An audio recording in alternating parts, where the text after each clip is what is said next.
News చూస్తున్నాం. AC శాసన మండలిలో గందరగోళం నెలకొంది. రాయలసీమ ఎత్తిపోతల పథకంపై చర్చ మొదలు కావడంతో గొడవ ప్రారంభమైంది.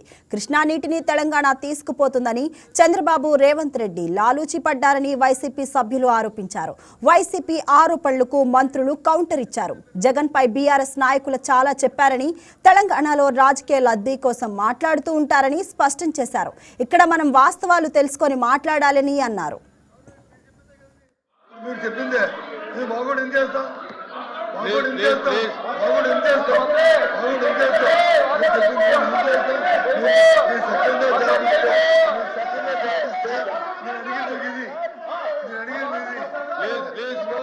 చంద్రబాబు నాయుడు గారు ఆమె దీని వచ్చి ఆపేరా లేదా? రేవంత్ రెడ్డి గారు చెప్పింది కరెక్టా కాదా? రేవంత్ రెడ్డి చెప్పింది మైక్ పెట్టుకో రేవంత్ గారు చెప్పింది కరెక్ట్, దానికి సమాధానం చెప్పమని అడుగుతున్నారు. అది చెప్పకుండా ఇవన్నీ ఎందుకు అధ్యక్ష? ఇవన్నీ రాయలసీమ పథకంలో ఏం జరిగింది అనేటువంటిది స్పష్టంగా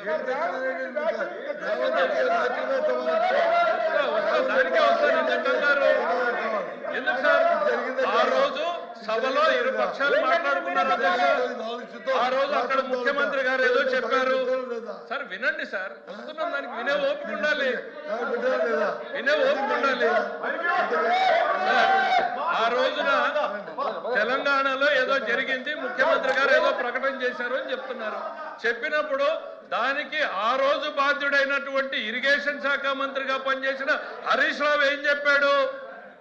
మేం స్టే తీసుకొచ్చాము దీని మీద అని. దద్దమ్మ ప్రభుత్వం ఆ రోజు ఆంధ్రప్రదేశ్ లో ఉంది అనేటువంటిది ఈ రోజు శాసనసభ సాక్షిగా వెల్లడైంది.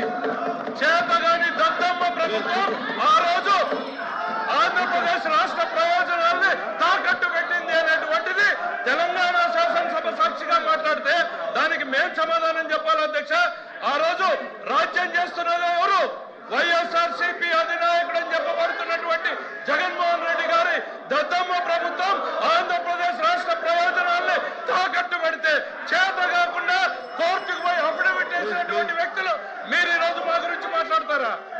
కూర్చోండి సార్, దానికి మేము సమాధానం చెప్పాలి. మీరు question number 1483 and 14266 are withdrawn by the ఈ వీడియో మీకు నచ్చినట్లయితే లైక్ చేయండి, షేర్ చేయండి, మా ఛానల్ కి సబ్స్క్రైబ్ చేయండి.